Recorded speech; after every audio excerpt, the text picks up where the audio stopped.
These are the smells that built your childhood.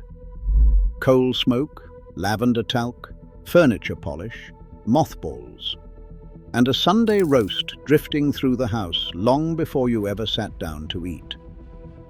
If you grew up visiting your nan's house in Britain any time between the 1940s and the 1970s, those scents are still inside you. And there is a very good reason why, decades later, the faintest whiff of Pledge or Dettol can stop you dead in your tracks and send you straight back to her front room. This is not just nostalgia. This is neuroscience. Specifically, it is what researchers call odor-evoked autobiographical memory. And it explains why British people over 60 will never, ever forget what their nan's house smelled like. Start with why smell does this to us in the first place. Because it's not the same as hearing an old song or seeing a photograph. Smell is different. It is more powerful, more immediate, and far more emotional. And the reason comes down to the architecture of your brain. When you see something or hear something, that information has to pass through a region called the thalamus. Think of it as a relay station, a kind of receptionist who processes and filters everything before sending it upstairs to the parts of your brain that deal with memory and emotion. Smell doesn't bother with the receptionist. It walks straight past and kicks the door open. Odor molecules bind to receptors in your nose and send signals directly to the olfactory bulb, which sits right at the front of your brain. From there, the information travels immediately into the limbic system, the brain's emotional core, hitting two structures in particular: the amygdala, which processes emotion, and the hippocampus, which handles episodic memory, your personal archive of lived experience. No filter, no dilly. That is why a smell can hit you with a wave of feeling before you have even consciously identified what you are smelling. You feel it before you think it. Research published in September 2024 confirmed this using neuroimaging. fMRI scans showed that our sense of smell has a unique, direct connection to the hippocampus that no other sense possesses. And here's the truly remarkable part. Studies have shown that when older adults are given different types of cues, words, pictures, or smells, and asked to recall personal memories, the smell-triggered memories consistently reach further back. Most of them come from the first 10 years of life. Visual and verbal memories tend to peak in early adulthood, but smell takes you right back to childhood. Scientists believe this is because the smell-processing parts of the brain are among the very first to develop, essentially hardwiring information directly into your memory and emotion centers from the start. So the smells you encountered as a small child didn't just pass through you. They were stitched into the fabric of who you are.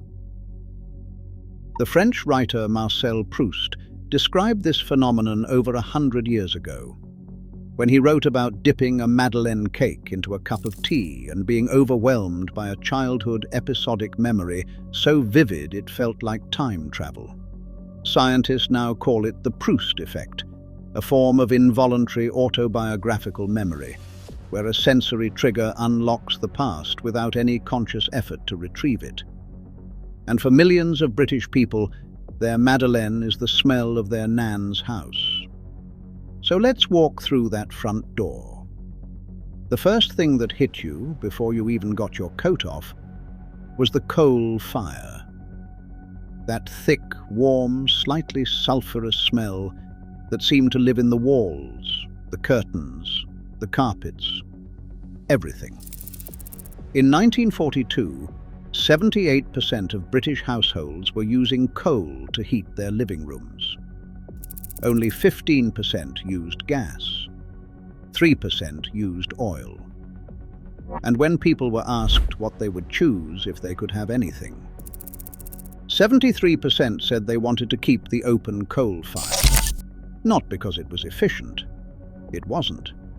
It was drafty, dirty, messy, and an enormous amount of work.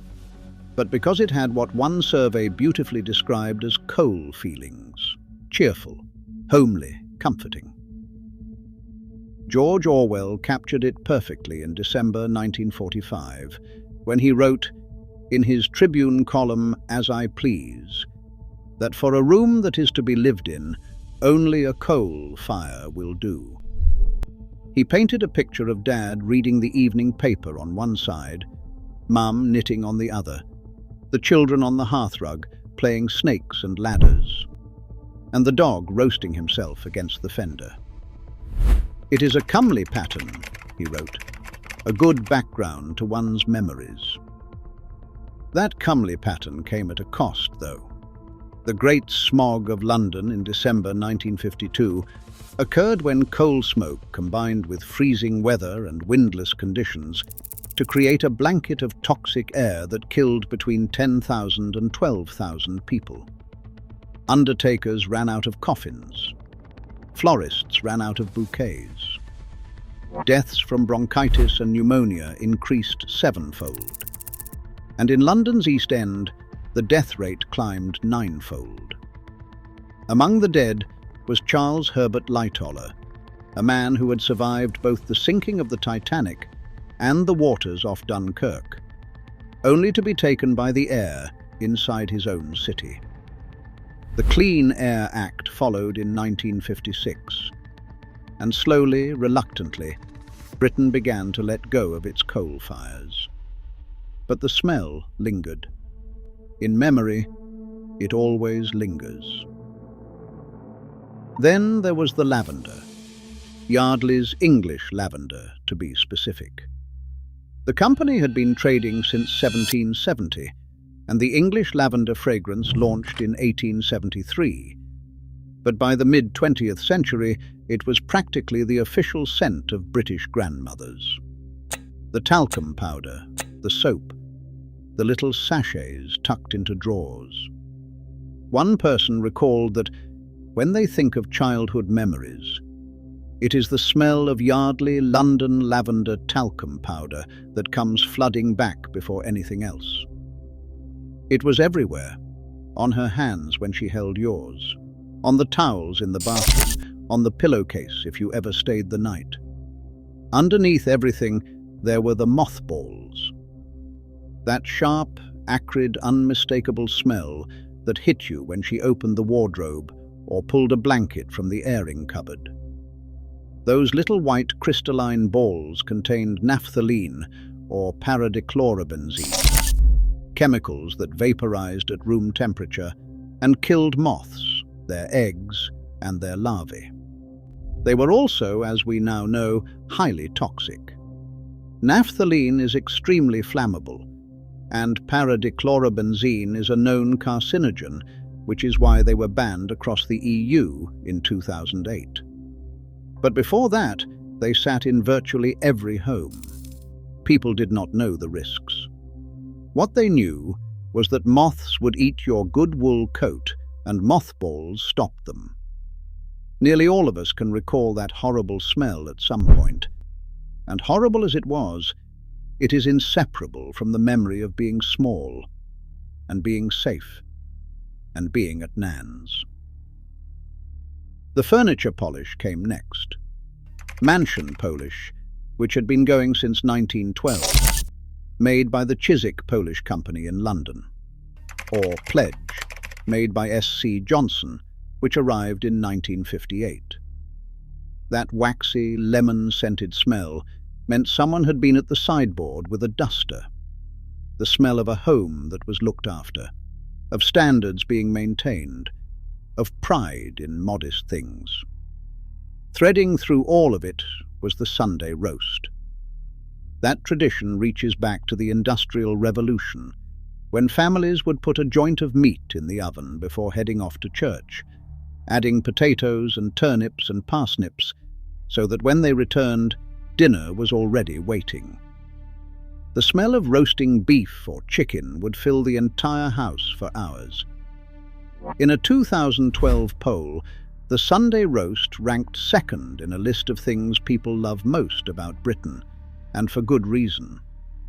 It wasn't just food. It was ritual. It was family. It was the reason you went to Nan's in the first place. And then there was the Dettol, that sharp antiseptic tang in the bathroom and the kitchen. Invented for hospitals in 1933, it entered homes in 1935 and never left. Its active ingredient is chloroxylenol, a compound so effective that it is still the gold standard in household antiseptics nearly a century later. If you scraped your knee, Nan reached for the Dettol. It stung. You survived. The smell meant you were being taken care of. Oliver Wendell Holmes once wrote that memories, imagination, old sentiments, and associations are more readily reached through the sense of smell than through any other channel. He was right. And for a generation of British people, those channels all lead to the same place. A small front room with a coal fire burning, lavender on the air, polish on the wood, something roasting in the kitchen, and a woman who made you feel like the whole world was contained within those four walls. You can't go back. But you can close your eyes and breathe in. And for just a moment, you're there again.